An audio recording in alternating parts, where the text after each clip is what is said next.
राजस्थान के प्रसिद्ध सांवलिया सेठ मंदिर की दान पेटी से इस बार भक्तों ने दिल खोलकर दान किया। दान पेटी से 28 करोड़ से ज्यादा कैश, 1 किलो से ज्यादा सोना और 70 किलो से ज्यादा चांदी मिली है। नोटों से भरा ये दरबार और नोटों की गिनती करते सेवक। सांवलिया सेठ मंदिर में हर बार की तरह इस बार भी भक्तों ने दिल खोलकर चढ़ावा चढ़ाया है। नोट इतने हैं कि गिनने वाले कम पड़ गए। इस बार दान पेटी से 9 राउंड में काउंटिंग की गई। 22 अगस्त से शुरू हुई गिनती 9 सितंबर को खत्म हुई। इस गणना के बाद जो आंकड़ा सामने आया उसने जुलाई महीने का भी रिकॉर्ड तोड़ दिया है। सभी चरणों की गणना में ठाकुर जी के भंडार से इस महीने कुल 28 करोड़ 37 लाख 45 हजार 510 रुपए कैश और 1 किलो 270 ग्राम सोना और 70 किलो चांदी भी मिली है, जो भक्तों की अटूट आस्था और मंदिर के प्रति समर्पण को दर्शाता है।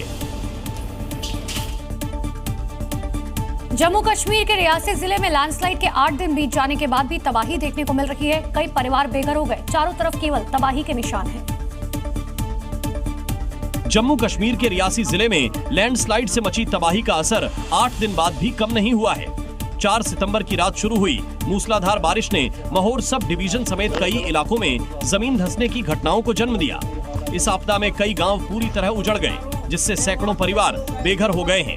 प्रशासन और राहत दल लगातार कोशिश कर रहे हैं, लेकिन दुर्गम इलाके और लगातार भूस्खलन से बचाव के काम में मुश्किल हो रही है। प्रभावित परिवार खुले आसमान के नीचे रहने को मजबूर हैं और पीने के पानी, खाना और दवाइयों की गंभीर कमी झेल रहे हैं। हालात इतने चिंताजनक हैं कि स्थानीय लोग इसे पिछले कई दशकों की सबसे भयावह आपदा बता रहे हैं। यूपी के बलिया में चक्की नौरंगा में गंगा नदी के कहर की दहलाने वाली तस्वीरें सामने आई। यहाँ गंगा के कटान में 2 मंजिला मकान लोगों की नजरों के सामने समा गया। गंगा के रौद्र रूप के आगे किसी की नहीं चली और देखते देखते कुछ सेकंड में इस 2 मंजिला घर ने जल समाधि ले ली, जिसे लोगों की भीड़ बस बेबस आंखों से देखती रही। गंगा के जलस्तर में कमी के बावजूद कटान जारी है, जिससे लोग दहशत में हैं।